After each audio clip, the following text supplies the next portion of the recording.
Para el día de hoy nos corresponde entonces ya entrar a la parte o continuar más bien con la parte de respuesta en frecuencia. Hoy vamos a iniciar con la parte de resonancia. Como lo dice la definición, resonancia es el fenómeno físico que describe la tendencia a tener unas oscilaciones mayores, es decir, amplitudes mayores en unas frecuencias dadas. Normalmente, vamos a tener el efecto resonante o resonancia en varios fenómenos físicos, no solamente en electricidad o electrónica, ¿verdad?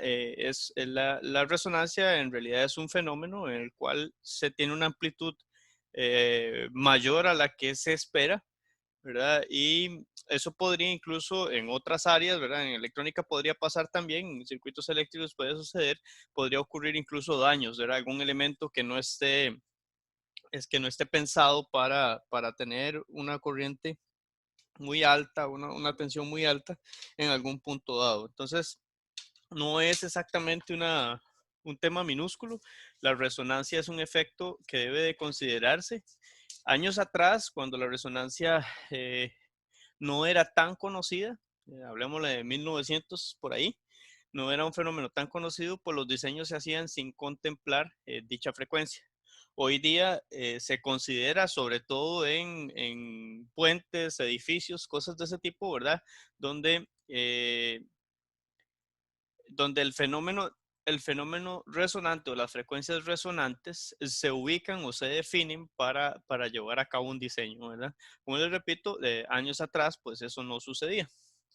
En el área de electrónica vamos a cubrir esencialmente dos tipos de resonancia, ¿verdad? Resonancia serie y resonancia paralela, ¿verdad? O cuando tenemos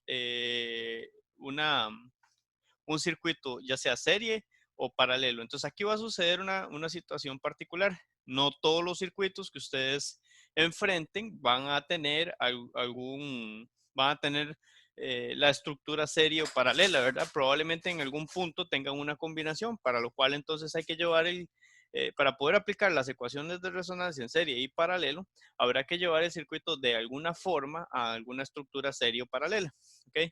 Entonces, van a ver en la práctica que algunos ejercicios constarán de eso, ¿verdad? De llevar el circuito a una estructura que nos permita utilizar las ecuaciones de resonancia, ¿ok? Antes de iniciar la clase o antes de iniciar el tema, quisiera que veamos este videito que tengo por acá. Entonces, antes de probarlo, debo de quitar, sí, debo de quitar el headset porque con el headset ustedes no van a escuchar el audio del video. Por lo tanto, vamos a primero hacer una pruebita. Ustedes me dirán si escuchan, porque lo que voy a hacer es que el micrófono de la computadora será entonces el lugar por el que ustedes escuchen. Voy a quitar el headset y ustedes me indican si se escucha o no.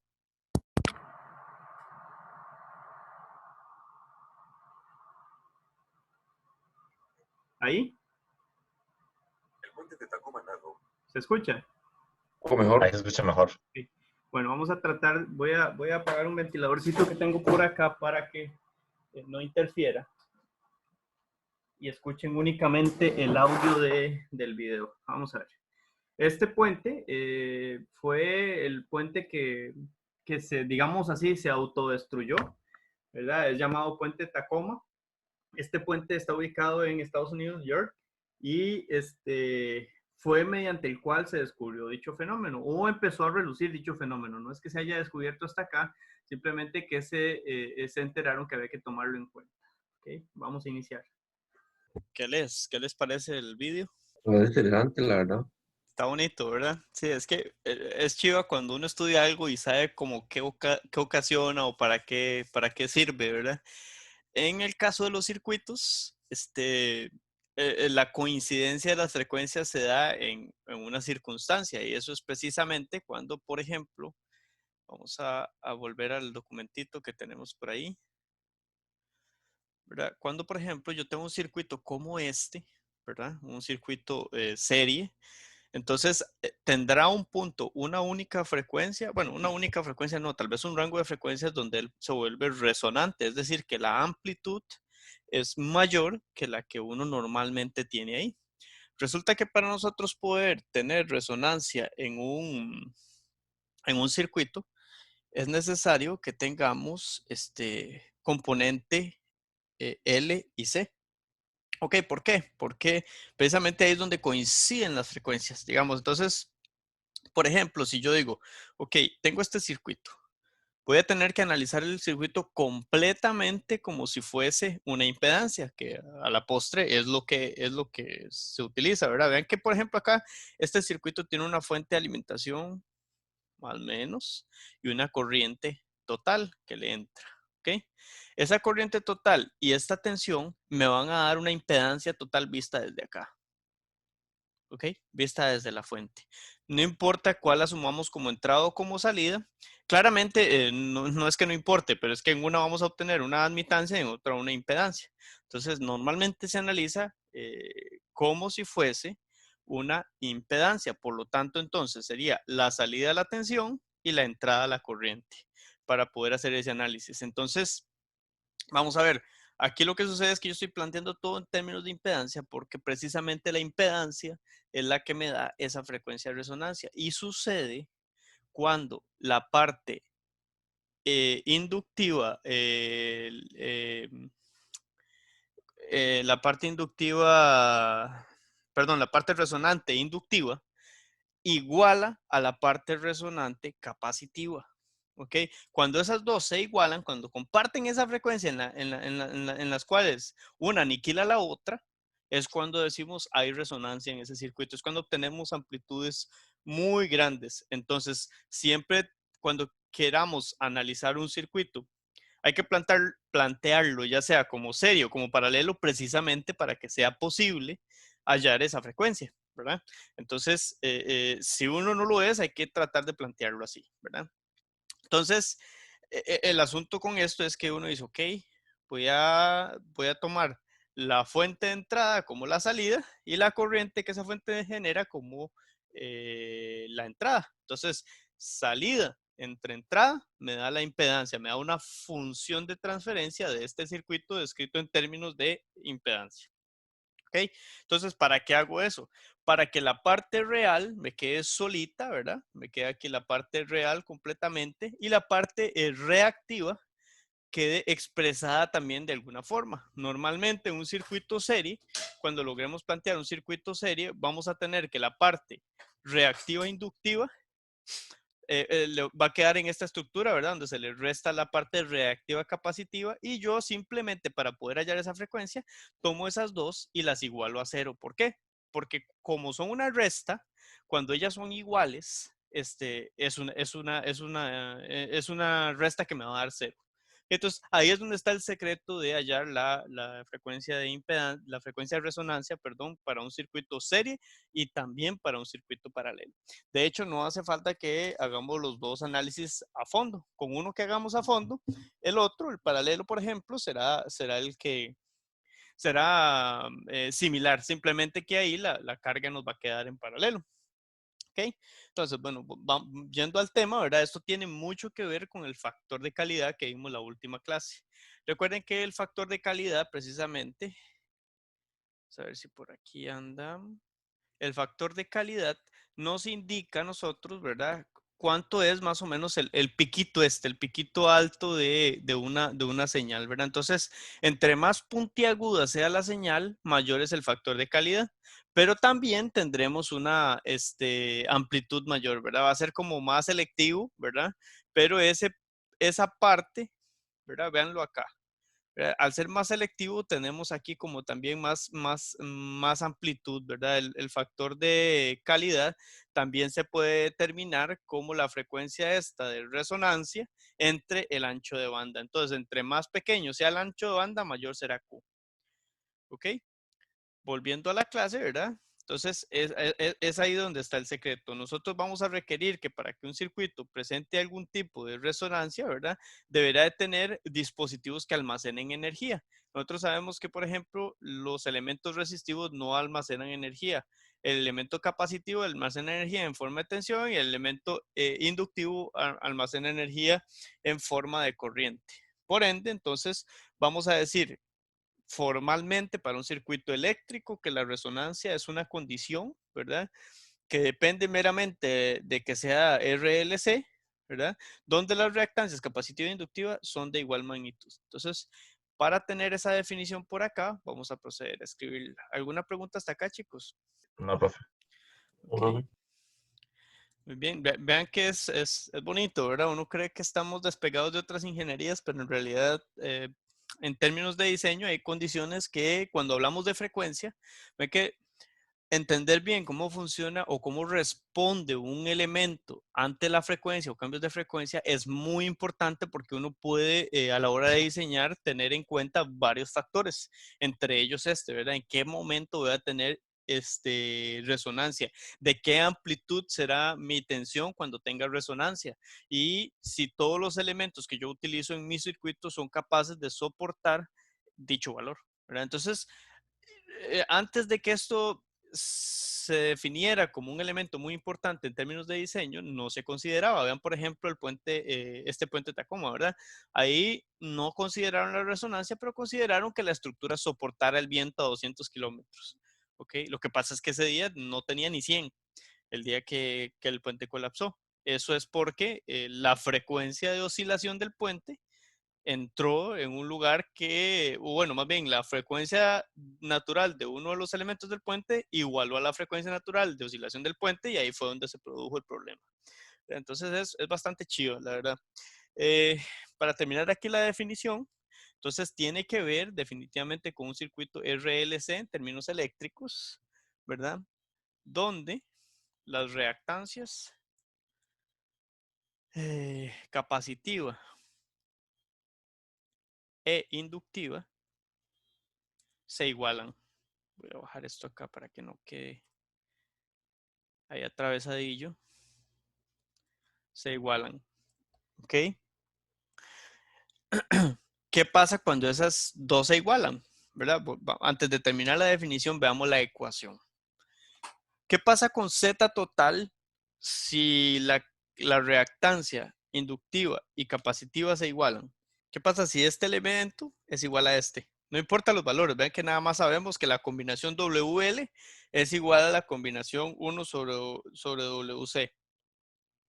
Sería cero, profe. Sería cero todo. Quedaría solo resistencia. Solo, digamos, solo Quedaría resistencia. solo la resistencia, ¿ok? A pesar de que el circuito está compuesto por un inductor, un capacitor, ahí es como si estos dos hicieran cortocircuito. Entonces, la carga total, la impedancia total, se vuelve resistiva, ¿ok? A pesar de que debería caer tensión en todo lado, ¿verdad? Entonces, eso termina la definición formal, dice, dando lugar a una impedancia resistiva. ¿Ok? Eso es importante entenderlo, ¿verdad? Porque a partir de ahí, entonces uno dice, ok, a pesar de que es un circuito RLC, ¿verdad? Para calcular las cosas o para hacer los cálculos de ese circuito en frecuencia de resonancia, pues hay que tomar en cuenta que el circuito, a pesar de que tiene todos esos elementos, se vuelve meramente resistivo, puramente resistivo que llamamos.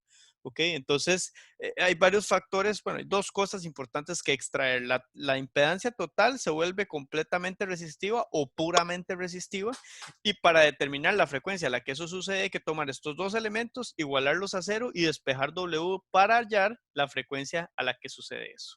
¿De acuerdo? Vean que acá entonces yo lo que hice fue, bueno, ahí no lo he hecho.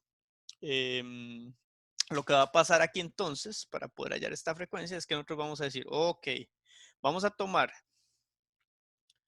la parte imaginaria de ese número complejo, la parte imaginaria de Z total, y la vamos a igualar a 0 para poder determinar W. Ok, entonces si hacemos eso, lo que va a suceder es que WL, ¿sí? Menos 1 sobre WC, bueno, pero ese W no es mayúsculo, disculpen. Okay. Esta es una letra minúscula, WL, es igual a 1 sobre WC. Y entonces, aquí sucede algo. Vean que ya esa frecuencia, perdón, no terminé la expresión. No, está bien, sí, disculpen. Ahí está bien. Aquí, ¿qué pasa? una vez que yo hago esa igualdad, esta frecuencia se convierte en una frecuencia importante, que vamos a llamar omega sub 0, es decir, frecuencia de resonancia. Y si la despejamos de acá, pasamos este W para este lado, nos queda omega sub 0 al cuadrado.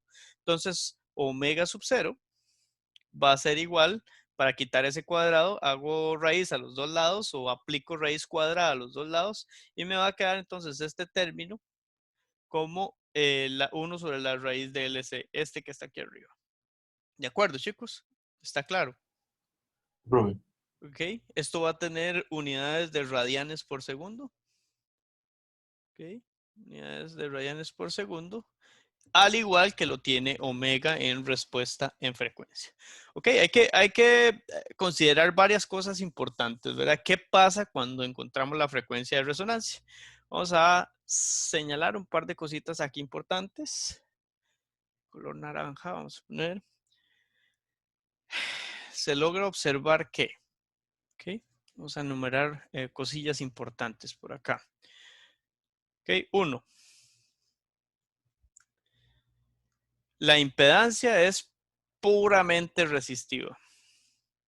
ZT es igual a 0. Entonces se convierte en una impedancia puramente resistiva. Ok. 2. A ver qué más podemos extraer de ahí. Importante. Recuerden qué pasaba cuando un circuito que tiene elementos R, L y C se volvía puramente resistivo en términos de la fase. ¿Qué le sucede a la fase? Por ejemplo, la fase de corriente y tensión. ¿Recuerdan esa parte de temas iniciales? La relación era lineal, ¿no? Es lineal, ¿verdad? No hay desfase. Entonces, acá V sub S, muchas gracias, V sub S e I, digamos, sí, total. V sub S le pongo su S de supply, ¿verdad? De fuente. Y la corriente, digamos, estamos analizando el serie, entonces la corriente es la misma por todos los elementos. Entonces acá están en fase. Vamos a resaltar cosillas, digamos, cuando yo digo que la Z total es igual a R, es decir, puramente resistivo, entonces aquí lo que está sucediendo es que L y C son cortocircuitos. ¿Ok? Esto es de imaginarse que si ellos dos se comportan como un cortocircuito, hay un subonazo, digamos, de corriente. ¿De acuerdo? Porque la carga pasó de ser un RLC o solamente un R de la misma magnitud de R. Entonces ahí por ahí es de imaginarse que las amplitudes suben, ¿verdad? Y son amplitudes que realmente no se esperaban. ¿Ok? A no ser de que se conozca bien el fenómeno de resonancia. Esto otro tiene otra implicación. En ese punto, el factor de potencia es unitario. Recuerden que el factor de potencia se desvía cuando tenemos reactancias capacitivas e inductivas. ¿Okay? 3. ¿Qué más pasa? Ahí lo que es la magnitud de la función de red o de transferencia se convierte, en ese punto, se convierte en la magnitud de Z. ¿Okay? De Z total. Se igualan las magnitudes y por decirlo de alguna forma, conclusión de eso, ¿qué pasa cuando eso pasa? Cuando eso sucede, disculpen. Vean que ZT y H de omega se vuelven mínimas, o sea, es lo más pequeño que pueden ser. ¿De acuerdo? Entonces, ¿por qué? Porque vean que si yo le saco la magnitud a omega L menos 1 sobre omega C, esto es la raíz de la magnitud de esto completo es la raíz de R al cuadrado más WL menos 1 sobre omega C al cuadrado. Si este factor no existe, entonces esa se convierte en R y es la más pequeña que podemos tener. Entonces decimos que cuando esto sucede, es mínima, ¿verdad? La impedancia es mínima, la magnitud de H de omega es mínima. Esto podría prestarse al engaño, ¿verdad? O sea, a la confusión, más que todo, porque si si la impedancia es mínima, uno ¿qué pensaría? Uno dice, no, ahí no hay problemas, pero en realidad cuando uno baja la carga de un circuito, cuando reduce la magnitud de la carga, carga el circuito. ¿Ok? Cargar un circuito no significa ponerle mayor impedancia. Cargar un circuito significa reducir la impedancia. Porque si uno reduce la impedancia, la corriente crece porque la tensión no cambia. Entonces, cargar un circuito es echar esto para abajo, hacerlo más pequeño. Y como es el mínimo, está el circuito más cargado. Entonces, vamos a poner eso por acá para que nunca lo olvidemos. ¿Okay? Se carga el circuito al máximo. ¿Okay? Cargar el circuito al máximo es tener una corriente muy alta y para tener una corriente muy alta la impedancia es la mínima que podemos tener. ¿Hasta aquí me van siguiendo? Sí, profe. Sí, ok. Vamos a ver. 4. En la parte 4 tenemos que en ese punto la tensión del inductor y del capacitor puede ser mayor a la tensión de la fuente. ¿Ok? Ahorita vamos a ver cómo explicamos eso en términos matemáticos, porque de alguna forma tiene que cerrar. Entonces, V sub L, y esta parte es rudilla de entender, V sub L, E, o bueno, I, porque esto es una V, V sub C, en ese punto, digamos, ok, pueden ser mayores que incluso la magnitud de la fuente, y ahí es donde uno dice, ¿dónde salió eso? Ok, entonces, esto claramente explica la mayor amplitud, ¿verdad? Explica que haya una amplitud grande o alta, pero de algún lado, como les digo, tiene que salir. Si nosotros definimos cómo calcular, por ejemplo, la magnitud de la tensión de una bobina, ¿ok? ¿Qué pasa? ¿Cómo calculábamos esto? Recuerden que por ley de Ohm, esto sería entonces la magnitud de la corriente por la parte de impedancia, ¿verdad? Por la magnitud de la impedancia. Lo que pasa es que aquí, entonces, la magnitud de la corriente va a estar dada por el valor pico de la tensión entre lo que vale en ese momento la impedancia. Y como en ese momento la impedancia vale R, pues será así. Esto da la corriente. ¿Okay? Esto es la corriente en ese punto. ¿Okay? Cuando hay resonancia. Y a eso lo vamos a multiplicar por, por la impedancia de la bobina, que la impedancia de la bobina por definición es J omega L, pero como aquí estamos dando magnitud, será omega L. ¿Hasta acá me siguen? Sí, profe. ¿Sí? Ok, omega L. Y la frecuencia en ese punto es la frecuencia de resonancia. ¿Ok? Bien, hasta aquí vamos bien. Nosotros decimos, ok, eso es lo normal. Pero si nos devolvemos un poquito a la parte de factor de calidad, entonces vamos a ver, factor de calidad se definía, vamos a hacer un paréntesis acá, Q está definido como 2pi por, aquí vamos con la parte de energía pico almacenada en un circuito, y recordemos que eso es 1/2 por L por I cuadrado, ¿verdad? Esto es tomando en cuenta o asumiendo que el circuito almacena energía en una bobina, ¿verdad? Eso también puede ser visto desde la perspectiva de un capacitor, dividido entre, según la definición, la energía que se disipa en un periodo de resonancia. Y la energía disipada en un periodo de resonancia, ese un medio viene de los valores de RMS, ¿verdad? De R I cuadrado 1 sobre la frecuencia. ¿Ok? La frecuencia, nuevamente, frecuencia de resonancia. ¿Por qué frecuencia de resonancia para el factor de calidad? Porque recuerden que el factor de calidad está ubicado justo acá, donde se da la frecuencia de mayor amplitud, es decir, la de resonancia. ¿Ok? Entonces, volviendo al tema, si nosotros despejamos toda esa cosa, ¿verdad? Del Q, que de hecho no me está gustando mucho ese color porque, no sé, no se ve bien, no contrasta bien. Ahorita se lo cambiamos a uno un poquito más fuerte. Se ve un poquito más fuerte, puede ser como un lila. Es un poco chillón, pero se ve más. Ok. Entonces, haciendo todas las respectivas cancelaciones de esto, bueno, pues Claramente aquí se nos va, ve, ahí sí podemos usar este verdecillo, se nos va esto con esto, se nos va esto con esto. ¿Y qué nos queda? Pues nos queda que Q se puede expresar como 2pi, ajá, F sub 0 está dividiendo acá, ¿verdad? En el denominador y al hacer medios por medios, extremos por extremos, nos queda F sub 0 arriba y ya aquí logramos encontrar la composición de la frecuencia de resonancia omega sub 0. Esto multiplicado por el valor del inductor entre el valor de la resistencia. Por lo tanto, Q, ok, nos va a quedar como omega sub 0 L entre R.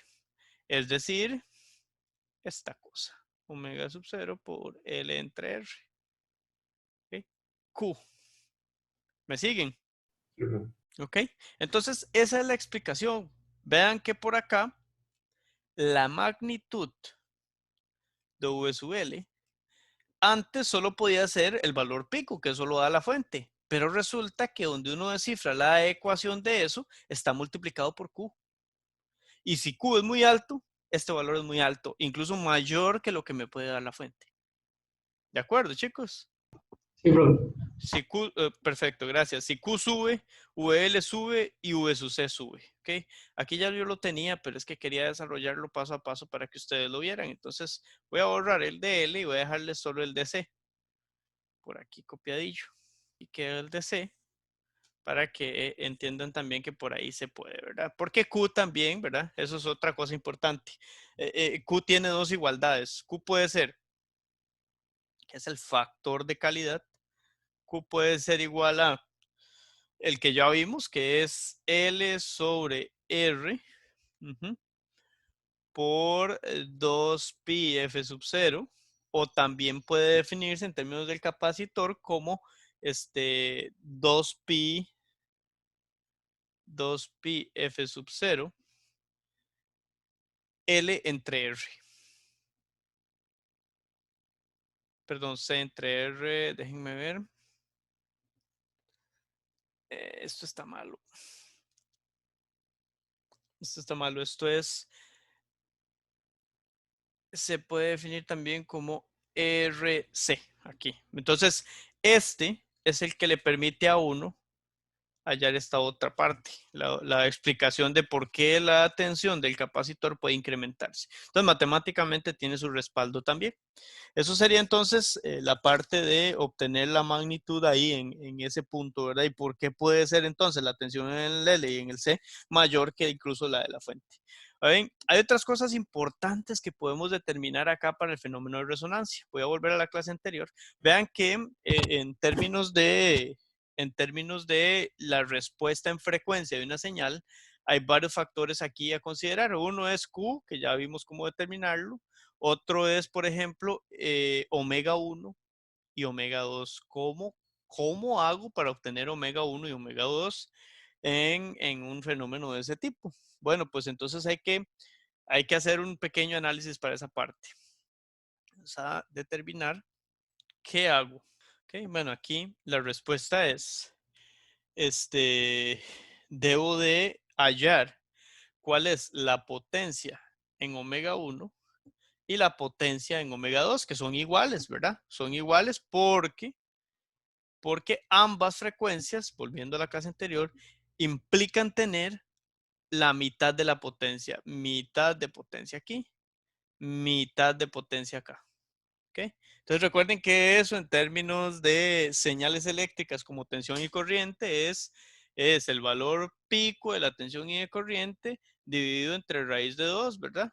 O multiplicado por 0.707, que es la parte que habíamos determinado o por definición cuando decimos que la potencia es la mitad. Entonces, si nosotros calculamos, volviendo nuevamente a la clase anterior, si calculamos la potencia disipada por el RLC, debería de ser algo así, ¿verdad? Entonces tendríamos lo siguiente. La potencia disipada por el RLC es en términos generales, ¿verdad? Recuerden que esta potencia activa se calcula en términos de la resistencia únicamente. sería 1/2 de la corriente al cuadrado por R. ¿Ok? Donde nosotros conocemos que para color azul, para omega igual 0, que es precisamente el punto máximo, ¿verdad? Para omega igual 0, entonces tendremos que P de omega 0 será igual entonces a esto mismo, ¿verdad? Esto mismo que tenemos por acá, 1 sobre, solo que ahora vamos a expresarlo en términos de tensión, que normalmente lo que tenemos, entonces esto sería V sub m al cuadrado entre R, ¿verdad? Entonces, esta cosa es otra forma de expresar la potencia en ese punto. Bien, en ciertas frecuencias como W1 y W2, la cosa es distinta. ¿Por qué? Porque nosotros aquí, para W1, para omega igual 1, no, perdón, para esa frecuencia, para omega igual 1 y omega igual 2, ¿qué sucede con la potencia? Bueno, pues ya hemos dicho que la potencia ahí es la mitad. Entonces, como es la mitad en esos puntos, podemos tomar la mayor y dividirla entre 2. Entonces, la potencia en omega 1, que es igual a la potencia en omega 2, es tomar la potencia máxima, que es en el fenómeno de resonancia, y dividirla entre 2. Eso implica entonces que si yo expreso esta cosa en valores RMS, ¿verdad? Entonces ya no ocupo este 2, ¿verdad? Y siempre ocupamos ese valor en RMS. Ya este 2 desaparece, pero no porque se haya cancelado, sino porque ese 2 sale del valor RMS. Pero como estoy usando valor RMS, es decir, V sub m sobre raíz de 2, ¿verdad? Esto me da el valor RMS y una señal. Entonces, esto elevado al cuadrado y dividido entre 2, pero este 2 no es este, sino que es de dividir la potencia en 2, ¿verdad? Por R. Hasta aquí me siguen, chicos. Sí, profe. Ok, muy bien. Esto nos dará como resultado que en esos dos puntos el cálculo de la frecuencia es el siguiente.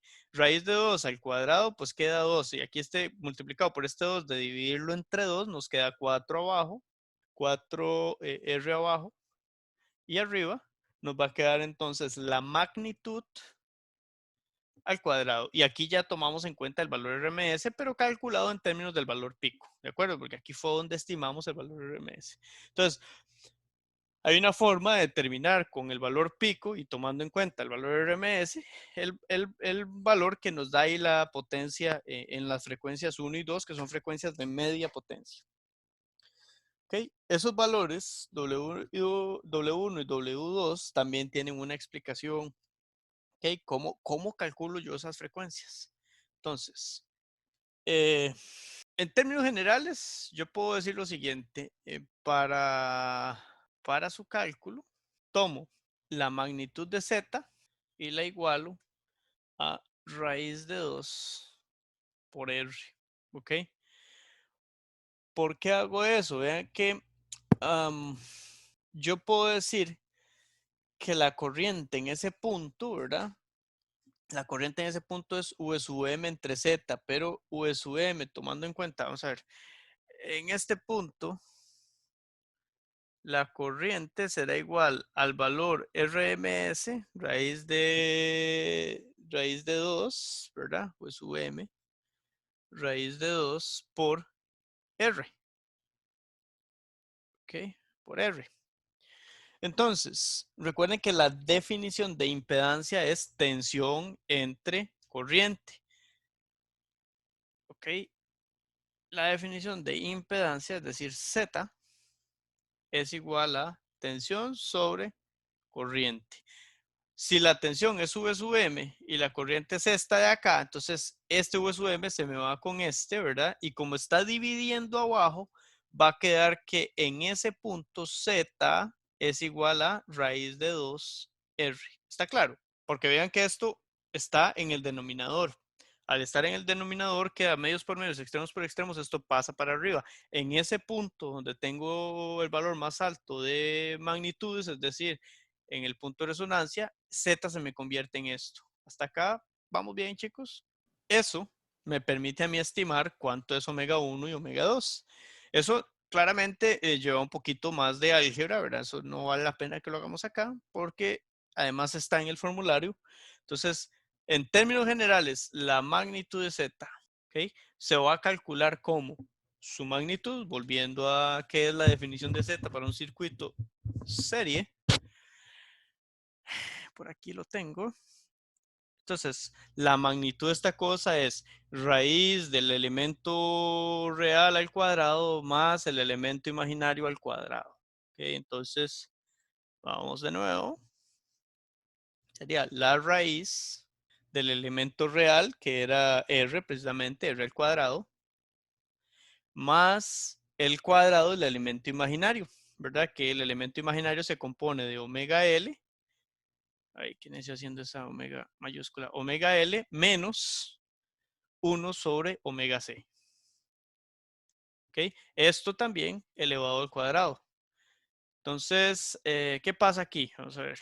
Lo que sucede acá es que en ese punto, el punto resonante, me va a quedar que Z es igual. Z es igual a raíz de 2 por R. Precisamente por eso que les expliqué yo acá.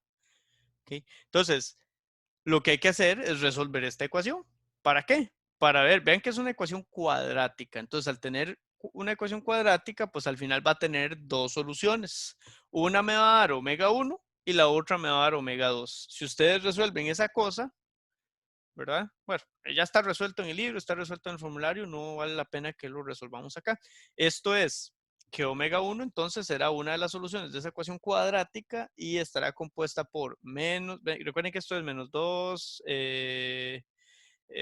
más menos la raíz de, hay varios elementos para resolver una ecuación cuadrática, entonces esa parte negativa será menos R entre 2L más la raíz de R entre 2L. Esta es ya la solución directa de esa ecuación. Una de las soluciones al cuadrado más 1 sobre LC. Entonces recuerden que ecuación cuadrática ofrece dos soluciones, entonces cada solución será una de las ecuaciones. Y omega 2 es la otra, la positiva. Ahorita vamos a analizar un poquitito por qué una lleva al menos y la otra lleva el más. Ok, la otra lleva el más y vamos a verlo en, la otra vamos a verlo en una gráfica. Esto cobra mucho sentido al verlo gráficamente. De acá, nosotros sabemos, y voy a copiarla al otro porque a mí me cuesta mucho dibujar esa curva, entonces para ahorrar un poquito de tiempo, perdón chicos, ok, era la de borrar y puse la de Page Up. Bueno, en términos generales, lo que andamos buscando es esta cosa aquí a la parte para explicar eso. Y lo voy a hacer todavía más chiquita porque de todas formas eso ya está en otro documento. Yo lo que quiero es que vean por qué una lleva menos y otra lleva más. Simplemente es porque esto va a rodear hasta cierto punto un valor central. ¿Verdad? No es simétrico, eso sí hay que tomarlo en cuenta, no es simétrico. W1 y W2, que son las que nos dan el ancho de banda, es decir, cuando la potencia es al menos la mitad, no es simétrica, es decir, la distancia que hay de aquí a omega sub 0, a pesar de que en la mayoría de gráficas yo las dibujo simétricas, en la realidad no lo es. Lo que sucede ahí es que va a depender del factor de calidad y eso ahorita lo vamos a ver. Si el factor de calidad es bien alto, eso se hace más puntiagudo y al hacerse más puntiagudo, pues entonces uno puede aproximar la simetría. Para determinar omega 1 y omega 2 simplemente agarro el ancho de banda, lo divido entre 2 y para un lado le sumo y para otro lado le resto. Esto es básicamente la explicación de por qué el menos y el más, esto de acá. Entonces, esto es menos porque a este valor, digamos, central, cuando no es simétrico, se le resta R entre 2LC para ubicar omega 1 y este queda positivo porque a ese valor, digamos, central se le debe sumar R entre 2L. Pero vean, nuevamente esto no debería de dar completamente simétrico, ¿ok? Entonces, Cuando la potencia es 50%, esto va a estar definido por omega 1 y omega 2, cuando menos el 50%. Y ahí tendremos el valor pico, ¿verdad? Entre raíz de 2, que es el valor que utilizamos como valor RMS. ¿Hasta acá preguntas, chicos? No, profe, todo bien. ¿Todo bien? Bueno, otra cosa importante es que en algunas ocasiones, y eso es más de un curso de estadística que de en algunas ocasiones podríamos, no sé si han escuchado hablar, ¿ya ustedes llevaron estadística? No, profe. No, No, aún profe. no. Bueno, en estadística existe una cosa que se llama media geométrica de valores, ¿verdad? Entonces, por ejemplo, ese concepto, media geométrica, es un concepto que yo podría tener a partir de los dos extremos y el valor central.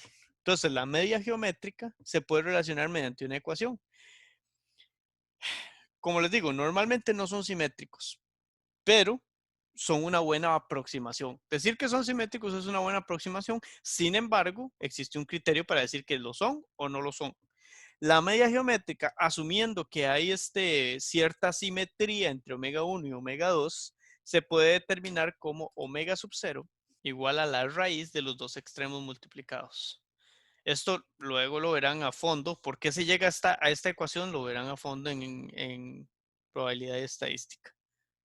¿Okay? Porque es toda una demostración también. Sería entonces el producto de la frecuencia más pequeña por la frecuencia más alta dentro del ancho de banda. Entonces, la frecuencia central también se puede relacionar así. Y para que lo conserven, y si alguno quiere ir a leer extra sobre esto, lo puede hacer con toda confianza, de cómo se relacionan las potencias de media potencia, ¿verdad? Así es como se llama, con la resonancia. Esto es por medio de lo que se llama media geométrica de la media.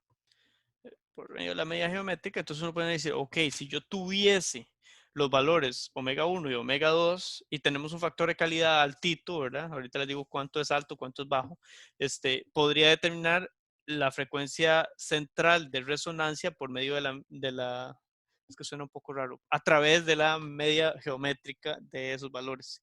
Es, digamos, la raíz enésima del producto de todos los números. En realidad, la media geométrica tiene una ecuacioncilla como así, solo por cultura general. Cultura general, esto es que la media geométrica se determina como G igual a la raíz enésima de todos los valores, es decir, x1, digamos, si fuese en el eje x, x1 por x2 por x3, etcétera, hasta que lleguen a xn.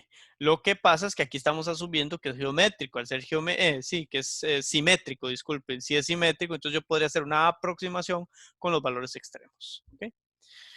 Bueno, esto aquí es básicamente utilizar esa fórmula, pero al menos saber de dónde viene, tener la cultura general de que eso tiene su explicación también basada en probabilidad estadística.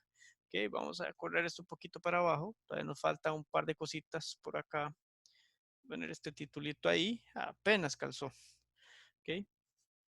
Entonces, cosas importantes por acá. Recordemos quién era Q, factor de calidad. Q, por definición, es omega sub 0, L entre R, y también es igual a 1 sobre omega sub 0 R por C. Que esto es debido a que el análisis de resonancia nos daba esto. Nos daba que omega sub 0 L es igual a 1 sobre omega C, ¿verdad? Esto sale del concepto de resonancia. Entonces, si yo sé que Q es omega sub 0 L entre R, esto perfectamente lo puedo igualar a omega sub 0 entre R y la entre C, perdón, y la R ya estaba abajo. Entonces, de aquí sale esta igualdad, ¿verdad? Esto es concepto. ¿Okay? De ahí sale esta igualdad, de ahí sale que yo puedo hacer Q o puedo calcular Q por cualquiera de esos dos lados. Y como yo tengo resonancia un circuito RLC, pues entonces ambas son válidas. ¿Okay? A partir de ahí, si recordamos y asumimos que... no, aquí no hay que asumir en realidad, porque B siempre será esto, no importa si el factor de calidad es o no es alto. B siempre será BW también lo pueden encontrar en otros textos como B será igual a omega sub 2 menos omega sub 1. ¿De acuerdo? Omega sub 2 menos omega sub 1. Vean que si yo aplico la definición como tal sin asumir si una es o no es de alta calidad, si yo a omega sub 2 le resto omega sub 1, se me va este término. ¿De acuerdo? Se me iría este término y este término. ¿Y qué va a pasar? Omega sub 2 le queda esta parte que es R sobre 2L menos R sobre 2L. Por lo tanto, queda 2 veces R sobre 2L. 2 veces R sobre 2L, se van los 12, me queda R entre L. ¿Sí? ¿Me siguieron?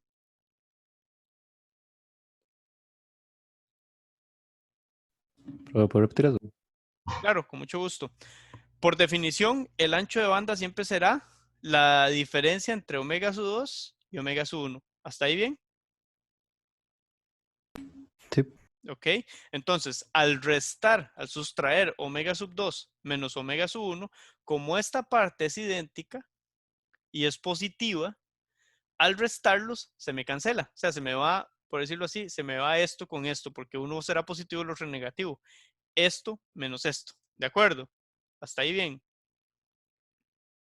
Sí, estoy bien. Ok.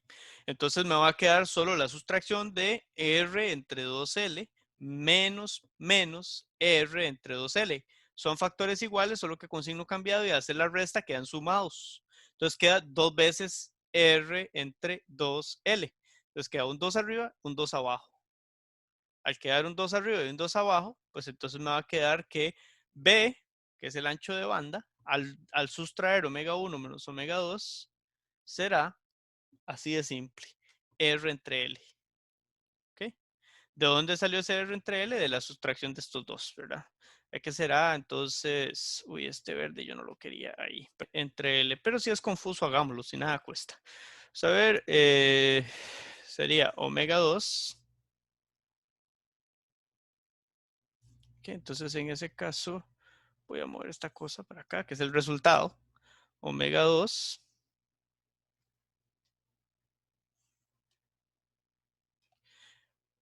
menos todo omega 2. Todo omega 2 menos omega 1. ¿Ok? ¿Qué pasa? Vean que entonces, por ejemplo, pasa a ser, bueno, primero hagamos este que es negativo. Entonces, este se cancela con este, ¿verdad? ¿Ok? Y el resultado me va a quedar R entre 2L más, porque es menos, ¿verdad? Ah, bueno, aquí hay un errorcito, disculpen, esto va claramente no así, sino que es así. ¿Ok? Y entonces me quedará menos más R entre 2L. Esto es igual a 2 veces esta cosa. 2 veces R entre 2L. Entonces pasamos a este resultado. ¿Ok? Entonces, en términos generales, yo puedo decir que el ancho de banda también lo puedo calcular. El ancho de banda también es calculable con solo saber el valor de R entre L. ¿Ok?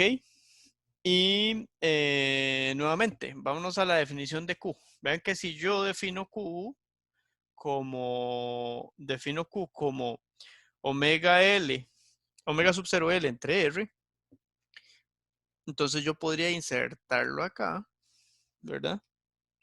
Y digo, ok, esto es lo mismo que tener.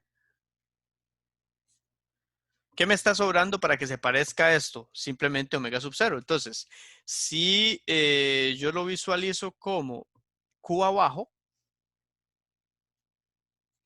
¿ok? Es como si tuviera omega sub 0 por L, ¿verdad? Que ya la L está. Y aquí R, es decir, está bien. Solo que para que sea cierto, tengo que multiplicarlo por omega sub 0 para que se me cancele con el omega sub 0 que tiene Q. ¿Todo bien hasta ahí, chicos? ¿Sí? Vean que lo que hice acá fue esto, era metamos Q. Ok, Q es omega sub 0 L entre R por omega sub 0. ¿verdad? Al final va a quedar esto, R entre L. Entonces simplemente lo que hice fue compensar con este omega sub 0 para tener una nueva definición del ancho de banda. Okay, el ancho de banda se calcula de alguna de esas dos formas, ¿verdad? Es el ancho de banda de un circuito resonante. Y Q también va a adquirir algo más, porque vean que Q, también despejándola de acá, entonces Q podría ser también definido como omega sub 0 entre B o BW, ¿verdad? Es lo mismo, ¿verdad? Es que BW y B es lo mismo, depende del texto de donde estudien. Si ustedes estudian del Alexandre, van a encontrar esta ecuación. Si estudian del Dorf, van a ver esta ecuación. ¿Okay? Entonces, eso es lo que tienen que tomar en cuenta. Hasta acá hay preguntas, chicos. No, No, profe. profe. No, ok. Bueno, es importante que veamos eso, ¿verdad? Otra forma, digamos, de definir el ancho de banda es que hay un montón de combinaciones, ¿verdad? Que uno puede hacer siempre y cuando hay que se tenga todo el cuidadillo, ¿verdad? Del mundo. Por acá también tenemos que el ancho de banda tomando en cuenta la otra definición de Q, que sería 1 sobre omega sub 0 CR. Es más, esto no se deriva de acá, hay que derivarlo acá. Sería entonces B, el ancho de banda, también lo puedo calcular como omega sub 0 al cuadrado, RC. ¿De dónde salió esto? Bueno, esto salió de precisamente ingresar Q con esta otra definición. ¿Ok? Y como ya yo tengo un omega sub 0 por ahí, entonces queda cuadrado. Vean que queda esto en el denominador y como queda 1 sobre esto en el denominador, medios por medios, 0 por extremos, el omega sub 0 me multiplica el omega sub 0 que tenía arriba y me queda el cuadrado. Eso es todo. Entonces, hay varias formas, ¿verdad? Es importante nada más que tengamos cuidado que se cumplan, ¿verdad? En este caso se cumplen todas estas para el serie. Para el paralelo, no vamos a hacer todo el desarrollo, pero acá se los puse, ¿verdad? Cuando uno tiene un desarrollo resonancia paralelo, entonces lo que cambia es que ahora el análisis se hace por corrientes en lugar de tensiones, como siempre, ¿verdad? Siempre que tengamos circuitos paralelos, es más razonable hacerlo por paralelo que por serie. Y cuando tengamos circuitos serie, es más razonable hacerlo por tensiones que por corrientes. ¿Ok? Es el mismo concepto de impedancias y admitancias. Bien, vamos a correr esto por acá. Entonces, de acá derivo que la frecuencia de resonancia cuando tengo un circuito paralelo es igual a 1 sobre omega sub 0, perdón, es esta, 1 sobre la raíz de LC. Y la impedancia, que aquí ya ahora es admitancia, ¿verdad? Porque es un circuito paralelo, vean que se realiza con admitancia. Entonces, ¿qué tengo que hacer? Ahora la salida será la corriente y la entrada será la tensión. Ojo, chicos, que esa parte es muy interesante, muy importante que la comprendan. Estoy viendo la admitancia total, vista desde acá, como si la corriente de acá fuese entonces la salida. Esto es y la salida, la tensión, perdón, es la entrada, V es la entrada. Entonces, simplemente le doy vuelta a la tortilla, ¿verdad? En un paralelo lo estimo con admitancia, es decir, corriente sobre tensión, y en un serie lo estimé como tensión sobre corriente, ¿ok? Esa es la gran diferencia. En términos generales, eso es lo que estamos buscando. La resonancia paralela tiene sus distintas ecuacioncitas, ¿verdad? Algunas se parecen, otras no tanto. Por ejemplo, omega 1 y omega 2 ya no son iguales que las de arriba, ¿verdad? Entonces ahí nuevamente para el ancho de banda, omega 1 menos omega 2, si ustedes a omega 2 le restan omega 1, ven que se cancela este término y me queda 2 veces 1 entre RC, por eso queda 1 entre RC. Aquí está el ancho de banda. ¿Ok? Y haciendo todas las igualdades del factor de calidad metido acá en la definición del ancho de banda, obtenemos estas ecuaciones para el factor de calidad. Todos entonces van a tener sus formulitas. El formulario ya está acomodadito con las dos. Lo que importa aquí es que comprendan el concepto. ¿Ok? Vean que las grafiquitas también, ¿verdad? Como les decía, son distintas. Aquí es en términos de tensión, el otro es en términos de corriente. etcétera. Ok. ¿Qué más? ¿Qué más es importante? Vean la diferencia, ¿verdad? Aquí yo estoy sacando los valores picos como V sub m entre R, es decir, la corriente, mientras que en el paralelo hago el opuesto. Hago la parte de estimar la tensión con la corriente, que sería I sub m por R, I sub m por R .707, donde está la mitad de la potencia. ¿Preguntas, chicos?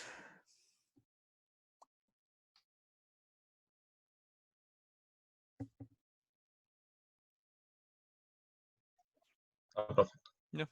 Ok, aquí me gustaría agregar un par de cositas que son muy importantes. Creo que las podemos generalizar, tanto para... Sí, las podemos generalizar. Vamos a ponerlas aquí abajito, a manera de resumen. Eh,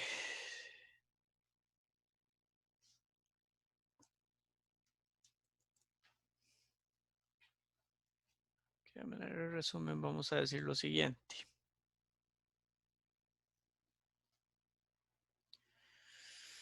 Uno, entre más alto sea Q,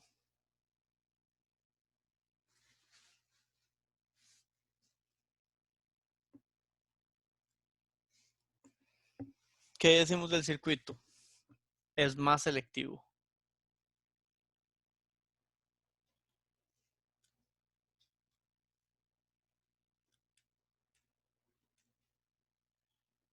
¿Por qué? Porque el ancho de banda se reduce. ¿Ok? ¿Qué más podemos decir? Entre más alto sea Q, el circuito es más selectivo y su ancho de banda, y B, es más pequeño, o en términos de espectro de frecuencia sería más estrecho.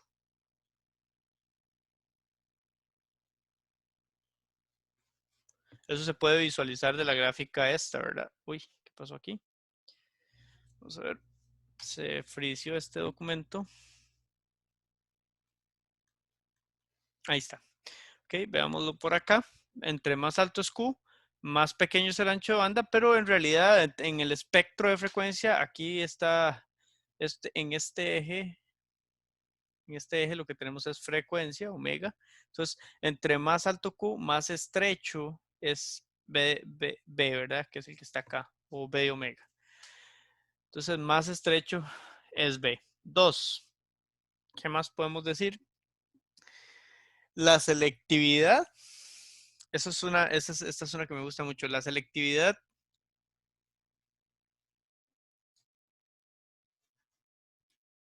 es sinónimo, digamos, de una mayor capacidad para responder a ciertas frecuencias. ¿Ok?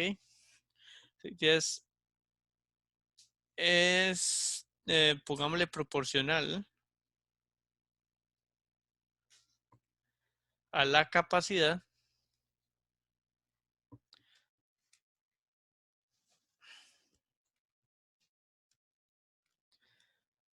para responder a ciertas frecuencias. Pero más importante aún que esto es el rechazo. Okay, entonces la selectividad es proporcional a la capacidad para responder a ciertas frecuencias, y para rechazar, que es proporcional al rechazo. Aquí está mal redactado. Es proporcional al rechazo. Al rechazo de otras. Es decir, si un circuito tiene un Q alto, es capaz de responder bien con las frecuencias que están dentro de su espectro, pero además de eso es más radical para rechazar las que no. ¿De acuerdo?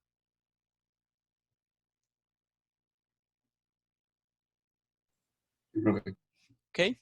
Otra cosa, normalmente en el diseño, ¿verdad? Nosotros ocupamos, o bueno, diseñamos pensando en que el circuito opere cerca de Q, ¿verdad? Cerca de omega sub 0, es decir, un Q alto. Entonces, normalmente un circuito se diseña, ¿ok? En diseño, se piensa en operar cerca de omega sub 0. Esto implica que si yo estoy pensando en operar cerquita, tengo entonces intrínseco un Q alto. ¿Qué es un Q alto? Un Q alto. Un Q alto se considera cuando es mayor o igual a 10. ¿Okay? Cuando nosotros tenemos un Q mayor o igual a 10, digo, eso es un Q alto, es bien selectivo mi circuito y además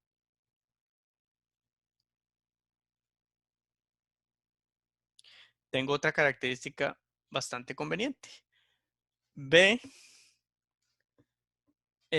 no, disculpen. Las omega sub 0, omega sub 1 y omega sub 2 se aproximan a la simetría. ¿Ok? Esto, nuevamente, no es que sea así, no es que sean siempre simétricas, pero aproximarlas a la simetría es una buena aproximación, ¿de acuerdo? Entonces, como yo tengo un Q alto, puedo decir libremente que en ese caso, yo digo, ok, si tengo omega 1, yo lo puedo estimar a partir de omega sub 0 y el ancho de banda. Digo, ok, entonces omega 1, que es la que está a la izquierda, es la más bajita, va a ser omega sub 0 menos la mitad del ancho de banda. Y omega sub 1, perdón, esa era omega sub 1, omega sub 2 será la frecuencia central o de resonancia o de máxima amplitud más la mitad del ancho de banda. Ok, entonces esta aproximación, cuando hay simetría, implica que tengo un Q alto y si tengo un Q alto, aproximo omega sub 1, le resto la mitad del ancho de banda y a omega sub 2 le sumo la mitad del ancho de banda. ¿De acuerdo, chicos? ¿Sí entienden esta parte? Sí, profe. Ok, muy bien.